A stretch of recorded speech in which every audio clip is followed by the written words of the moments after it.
Now, the other truth is that in my team, the NIS placed a mall a long time ago. You know, kweli. I have a mall on my team. Because when I got an accident in Embo, for me, nilikataza Wakenya, no, don't speculate. Nilikataza Wakenya, hapana, mwache kusema your accident was planned. Accidents happen and this has happened. But later, I realized Kenyans were not wrong to be paranoid or to be suspicious. Kenyans were actually right to be suspicious, and I was wrong not to be suspicious. Because the car that did an accident was not owned by an individual, it's owned by a company. And when you search the CR12 for that company in the register of companies and you check the directors, it's a dead end. The driver is somebody we've looked for, and we've not found him to date. Gari hata iko huko inaitwa ni Mukuruini police station. What is that place? Yes. To date, we've not found the driver. Yeah? Now, when I was arrested, there's a call that was made from this office around this building. And that call was made to DCI that I'm here. Somebody was called here, akaulizwa boss ako aliposema ako, that person called DCI. When DCI came to this office for an arrest, they didn't guess. They didn't look for my office. Remember, this compound is so big with so many offices. But they didn't look for my office. They came straight to my office as if they already had the plan and layout of the building.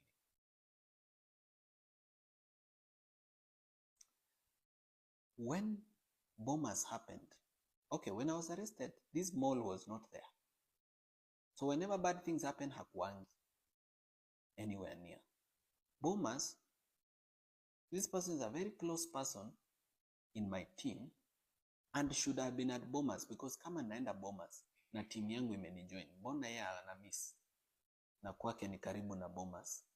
Mbona alikuja huku kwa ofisi mahali siko badala aende bombers mahali ni karibu na hata mahali yeye anaishi?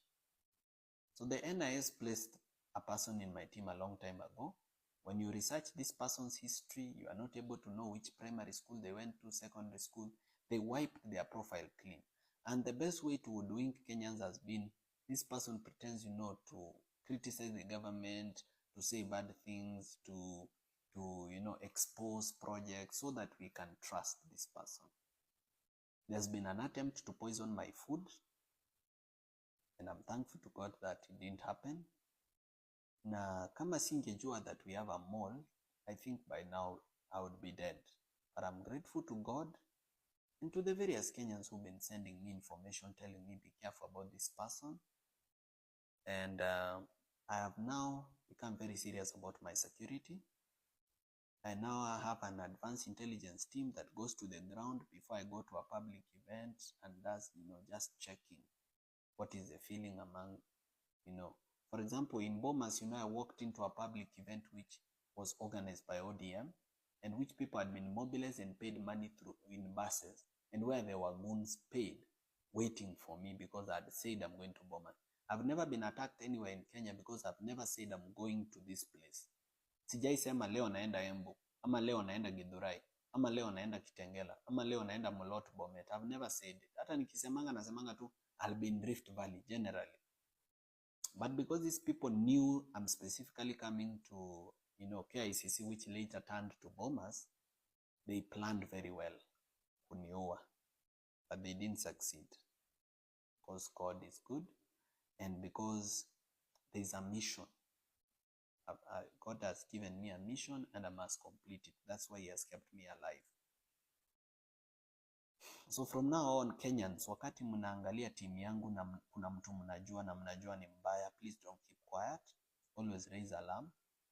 I've started vetting every member of my team, where they went to school, what they did, who they are, why they are here, what they do for a living, what they are doing. But Wakenya mnisaidie kwa hiyo mambo, so that tusikue na malls kwa team yetu. There is also another incident that I was about to forget.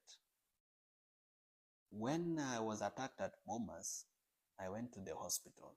When I went to the hospital, I was treated, but wind got to the media and other people that I'm at Nairobi hospital, so I left the hospital.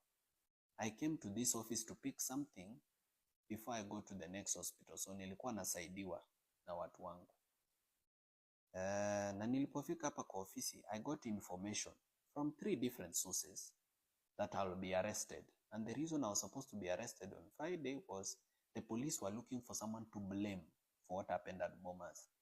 They were saying, let's blame the chaos on Morara. But me, I was asking, but Morara came alone. In fact, at the door, he was only allowed to enter with 1 guard. So how do you blame it on him? But the police wanted actually to arrest me on Friday and blame the chaos on Bomas on me. So because of that planned arrest, I decided to set a trap for the police. Because I knew they are tracking my phones, I said, nitawacha simu zangu hapa, I'll go without a phone. Let's see whether the police will come. And the police never came.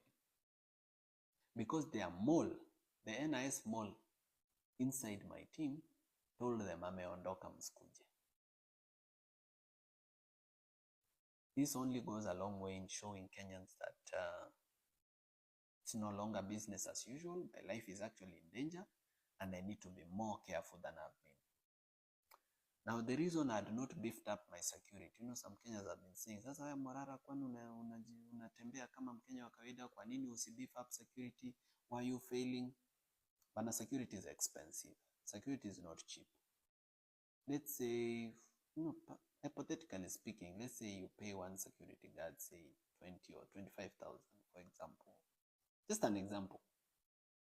How many would you need to guard the residents, to guard you? And how will you afford that cost every month?